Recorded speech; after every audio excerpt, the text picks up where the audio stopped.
G'day everyone. So as you might have seen on Facebook or potentially just stumbled across this is a bit of an impromptu video, not necessarily addressing a direct dot point from the study design like most of my videos usually do, but this is just going to more broadly talk about lawmaking. So how a law is made, what things impact that, what checks there are on lawmaking. So things that kind of come up in area 4.1 and 4.2. We're going to do this by looking at two contemporary examples. So we're going to look at a law that was made in our last parliament. So earlier this year, it was actually made in February. And we're going to look at a law that was made last week. So a change to the law that was made last week. And we're going to just talk through the things that impacted that. Okay. So as you can see up on the screen here, on the right-hand side, we've just already got the key knowledge sort of laid out there in front of you, so I can reference over that a couple of times if I need to. And then on the left-hand side over here, got some notes that I'm going to work through and talk off about certain things. Just to start it, I want to note that the assumption is that you understand how a law is made if you're watching this. So you understand, in simple terms, that to pass a law, the House of Reps has to agree on it, the Senate has to agree on it, and then the Governor-General has to sign it off. If you don't understand this basic element of lawmaking, then I need you to get on top of that before you watch this, because we're going to talk in a lot more detail about numbers and political parties and things like that. So, as we jump into it, I want to first talk about the 45th Parliament of Australia. We're going to break down a law that was passed in February. So the 45th Parliament of Australia ran from 2016 to 2019. So it just finished with the last election when it changed over again to a new set of people. Now, hopefully you already understand that when we have an election, usually one political party wins more than half the seats in the House of Representatives. So there's two really major political parties in Australia, the Liberals and Labor. And there's also the Nationals, who are only running country areas of Australia, and they're in what we call a coalition with the Liberals. So they pool their votes together, or their seats together. So after an election, usually either Labor or the coalition, which are the Liberals and the Nationals, usually one of these two wins more than half the seats. Okay? So that means if you win more than half the seats, you get to be in charge of the country. Much like if you, like with anything, if you win the majority, you get to run the show. So if we just really quickly, if I jump back over to the right-hand side here, and if we really quickly look at the separation of powers, okay, between, and I'll take some notes over here, between the legislative, the executive, and the judiciary or judicial powers. What that means is whoever wins more than half the seats and gets to run the country, they become the executive. Okay? So Parliament itself, the entirety of Parliament, everyone from every political party is the legislator. They make the laws, but whoever wins the most seats, whoever gets more than half those seats and becomes the government, they then become the executive and get to what we call enact those laws or run the country. Now, obviously, they're usually running the country based on laws they make because they control the legislature. Okay?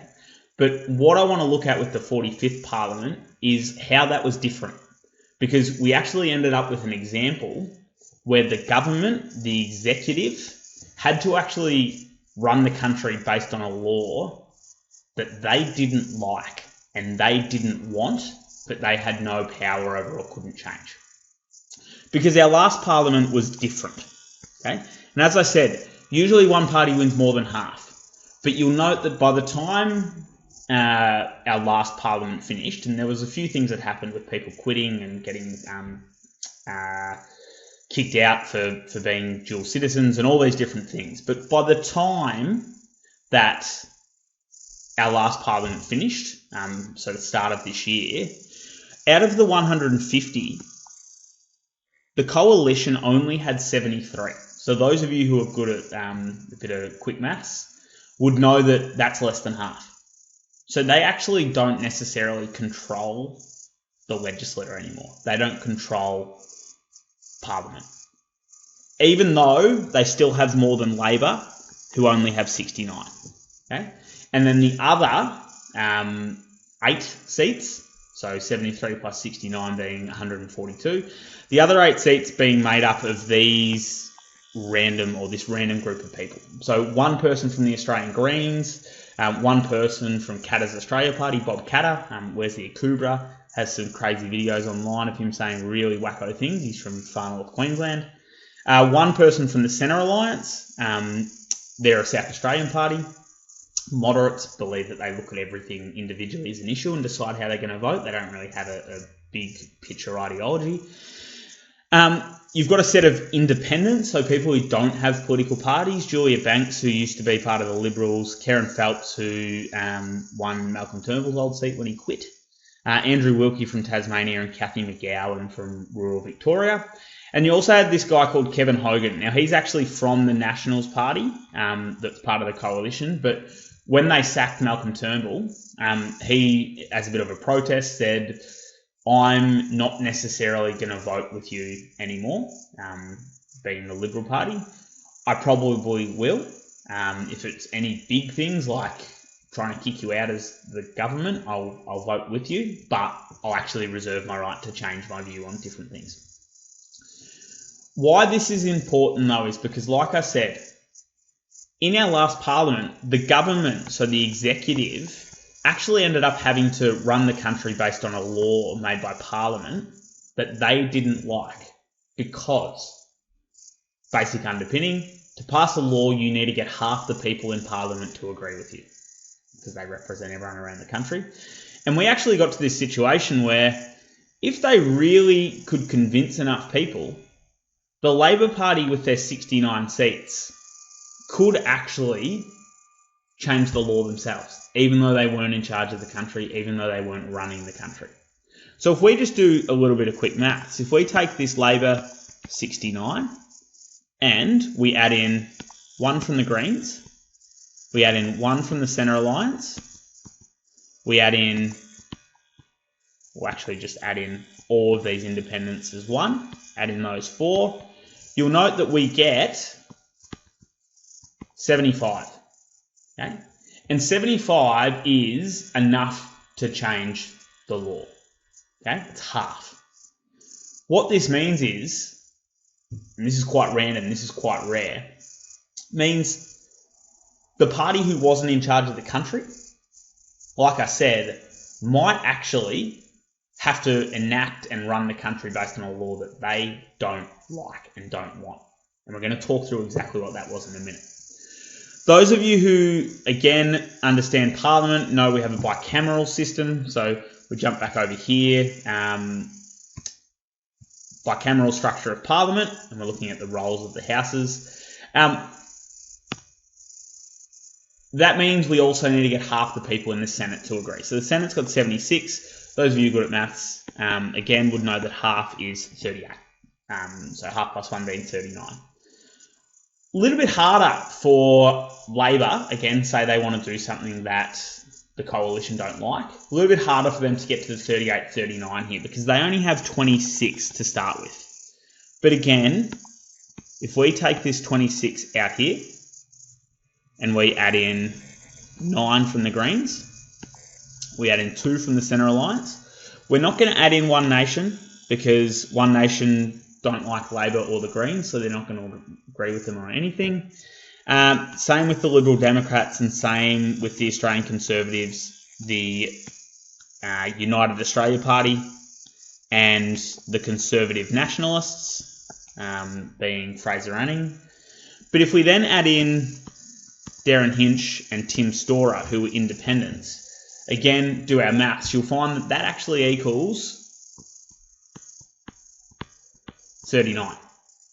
So, although all of the stars have to align and you have to get everyone to agree with you, we had this unique situation in our old parliament, okay, where the Labor Party, even though they weren't the government, they could actually make a law.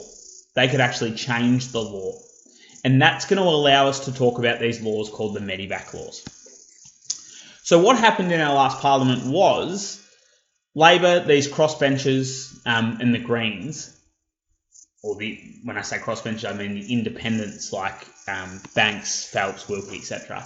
They got together and they decided that there was a law we have in Australia that they wanted to change, even though the government didn't want them to. And this law was called the Home Affairs Legislation Amendment, Miscellaneous Measures Bill. Obviously very legal terms there, but has become affectionately known in the media as the Medivac laws. So what these Medivac laws were, and if we just delve into this link,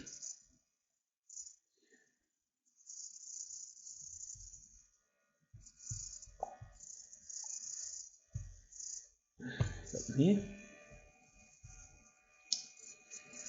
What these Medivac laws were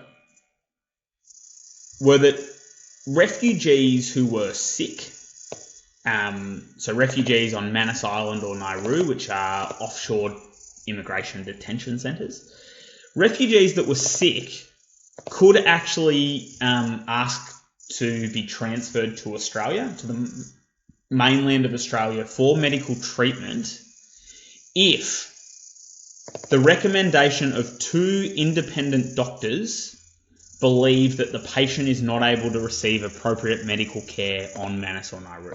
So, those who aren't across this, Manus Island is a small island off the coast of Papua New Guinea. Nauru is a small island in the Pacific Ocean.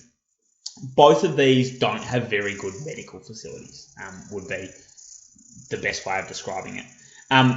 And this had some people in our country concerned that people who were detained on these islands, who'd been seeking asylum in Australia, refugees,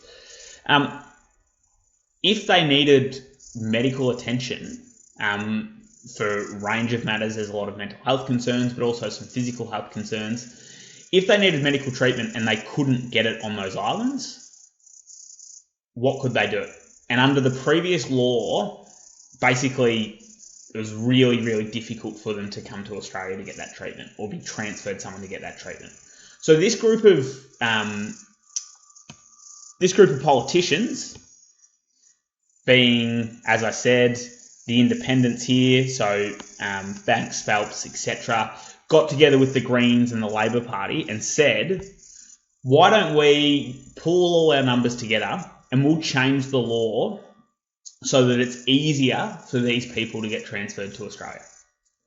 And what they did was they, again, pulled their votes. They changed the wording of this Australian law. They changed the wording to say that if 2 doctors think you should get transferred, then you do get transferred. That was it. The government was really against this. Okay? The government, and particularly Peter Dutton, who's in charge of immigration effectively, his role is called the Home Affairs Minister. Again, in his executive role, separation of powers, he said Parliament shouldn't change this law. Doctors shouldn't be able to say who can and can't come to this country. That alone should be my job. Okay? But people who said, nah, this is a good law, you should be able to, or doctors should be able to do that, pointed out that the Minister of Home Affairs, being Peter Dutton, would actually still have 3 days, 72 hours, to refuse any transfers. Okay? So he could actually overrule the doctors and say, I don't believe it's necessary for them to get treatment. He could say that actually it would pose a serious risk to the community if this person was allowed to come to Australia, be it because they've got a criminal record, terrorism concerns, things like that. So effectively, again, showing off the separation of powers here, showing off the executive power, even though the other parties ganged up together and changed the law, okay, Peter Dutton, who's a member of the coalition, and the Minister for Home Affairs still had executive power under that law. And this again just shows the separation of powers. Parliament makes the law, in this case Labor, the Greens and the Independents, they made the law, but then the government, in this case being Peter Dutton, had actually the power to enact that law to decide whether people should or shouldn't come to the country. But why I wanted to show you this is to really outline the separation of powers. That even though Peter Dutton's in charge of Home Affairs, he has to enact the law and basically administer the country based on what Parliament tell him to do, even if that's something he doesn't agree with. And in this case, he didn't. Number 2, this shows that the bicameral structure of Commonwealth Parliament can impact lawmaking, in the sense that because neither party had a majority, then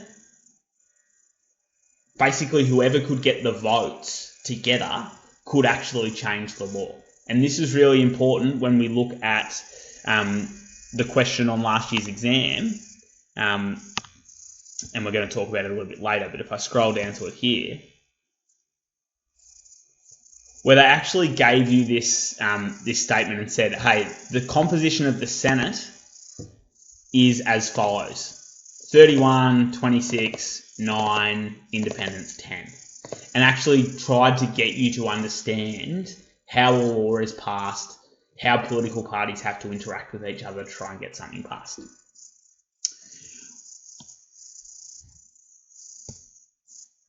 If we head back over here, I now want to show you a second example, and this example being in our 46th Parliament. So this Parliament, this 46th Parliament, is going to run from 2019 to 2022. And those of you who maybe vaguely followed the election would note that the coalition, the Liberals and Nationals, won the election, meaning they actually gained more seats than they had previously. And their numbers in the House of Reps have gone up to 77. Again, if you're good at quick maths, you'll know that 77 is more than half.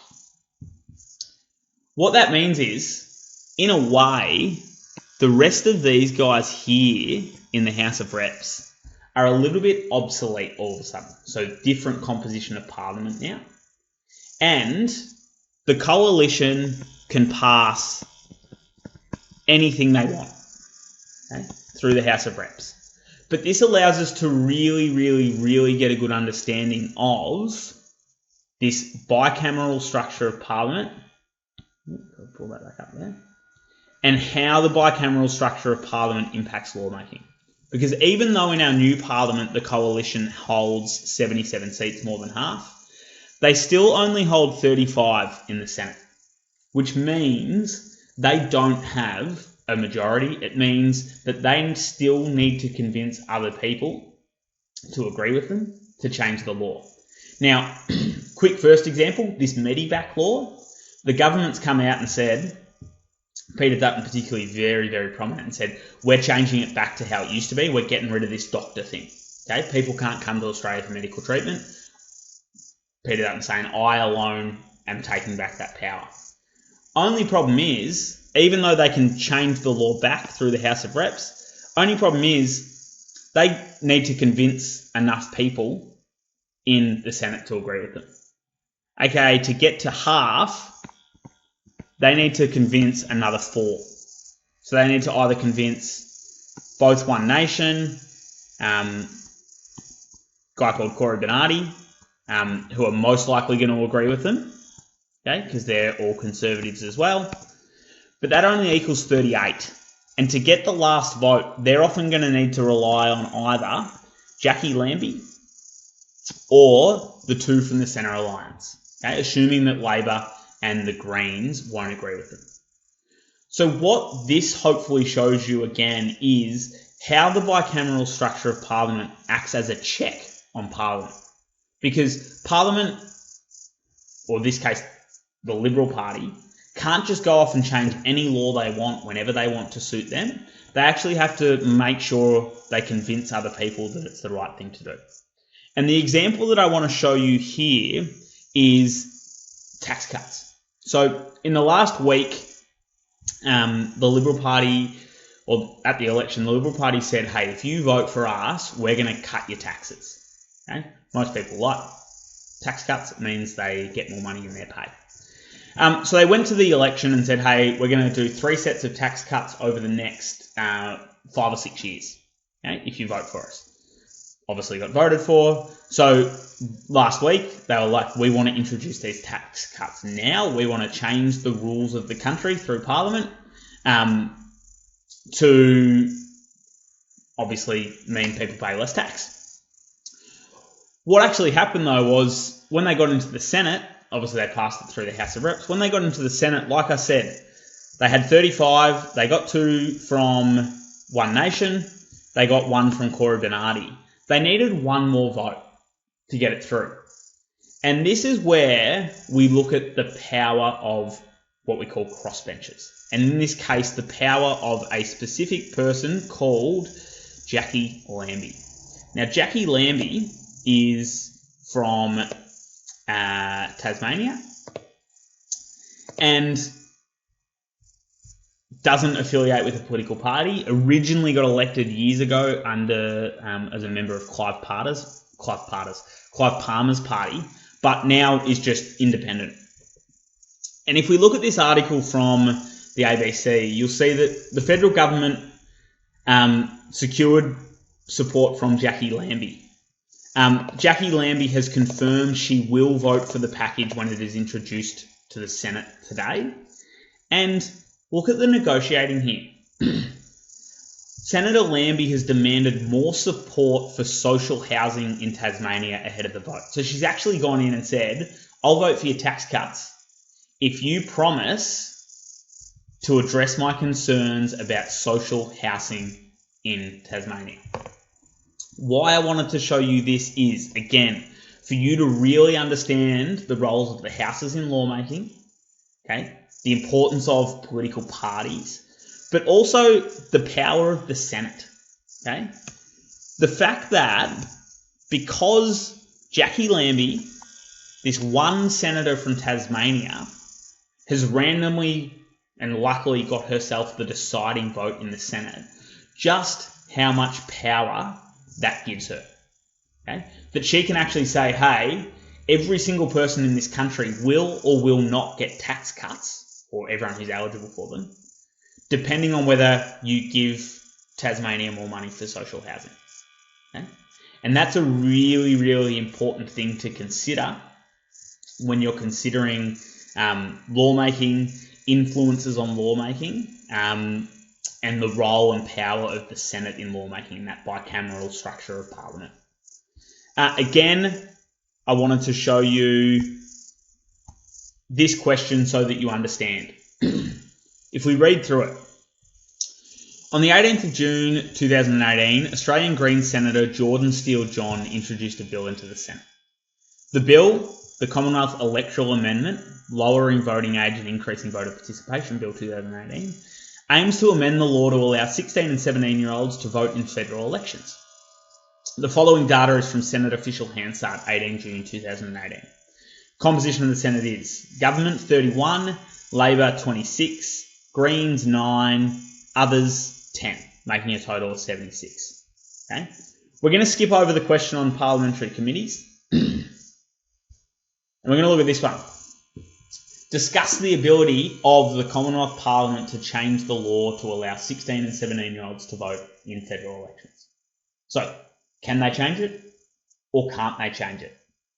And this is a really, really nuanced question. And hopefully just what we've gone through would help you understand why. First of all, just from a simple separation of powers viewpoint, of course Parliament has the ability to change the law. Parliament is the legislature. Parliament make the rules. Parliament change the law how they see fit. That's not in question. But if we go deeper, this bill was introduced by Jordan Steele-John from the Australian Greens. Okay? First big indicator of why Parliament might not have the ability or might not change this law, because 1, the Greens aren't the government. The Greens only have 9 seats in the Senate. That means unless they can convince the government to agree on the change, it's not going to even get through the Senate. Okay? If they can't convince the government, they'd have to hope that they can convince the Labor Party and then 4 or 5 of these independents. So that's your first little clue is, hey, this might not even pass the Senate. It's not a government bill. Therefore, you've got to do a lot of negotiating and get a lot of other people on board. You also need to understand the roles of the House of the Parliament and understand that this has been introduced into the Senate. So it still would have to go back to the House of Reps and be passed there as well. If you understand politics, and hopefully you understand a little bit better now, you know that the Greens only have 1 seat in the lower house. That means that even if they've convinced enough people in the Senate, they'd have to then convince enough people in the House of Reps. And as you've learned, even though the last Parliament was different, often the government has over half the seats there. So what this question really wants you to understand is that yes, Parliament does have the ability to change this law. Okay? Parliament has the ability to change any law they want, provided that over half the people in Parliament vote for it. In this instance though, this law is unlikely to change. Why? Because it's not a government law. Because the Greens are a minor party. Because it would still have to go to the House of Reps where the Greens have really limited influence, or the government is likely to control over half of the seats. This question was done really poorly last year. Average of close to 2 out of 6. Now, it's obviously the last question, which means some kids didn't get up to it. But even the kids who did struggled with it. And a lot of rote learned answers. So that's why it's so important to actually really in-depth understand exactly how numbers work, how voting works, and how Parliament can and cannot change the law. The final point I wanted to make is a little bit in the news lately is that Donald Trump, he gives us some good sound bites here and there. I don't actually have an article on it.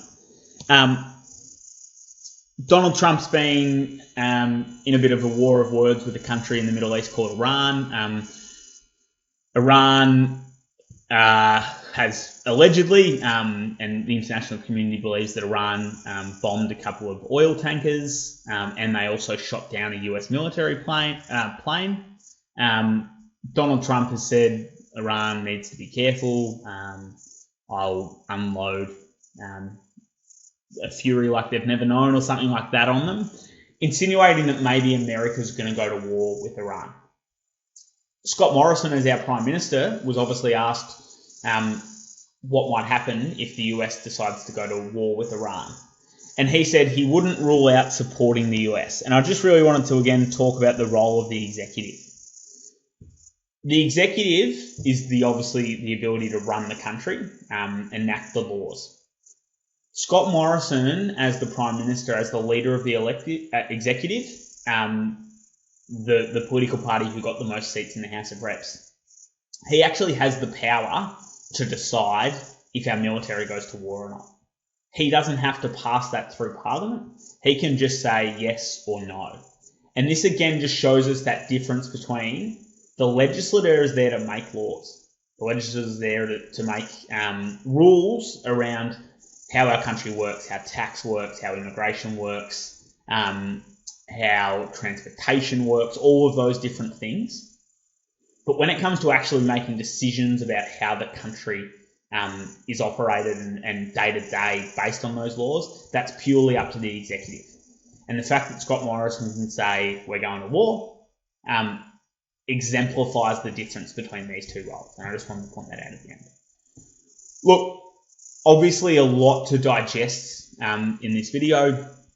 Hopefully that shows you, through all my scribbles there, a really clear, nuanced understanding of how lawmaking works, how political parties work in terms of negotiating law changes. but also, more importantly, the power of crossbenchers and minor parties in the Senate, the fact that they hold what's called the balance of power, that neither party, coalition or Labor, can change the law without these small groups of people basically backing them up and what they can demand in return for that. Look, please post away in the comments if you've got any questions on this. I'll include links to the articles I've looked at as well. Again, get in touch through our Facebook page or via email. If you've got any suggestions for videos or content, or any questions about things that we've covered. But hopefully this has given you a little bit more of an idea of how things work in our country. Obviously been a video for the Legal Studies guy, and happy studying. If you're watching this in the holidays, enjoy the rest of your holidays.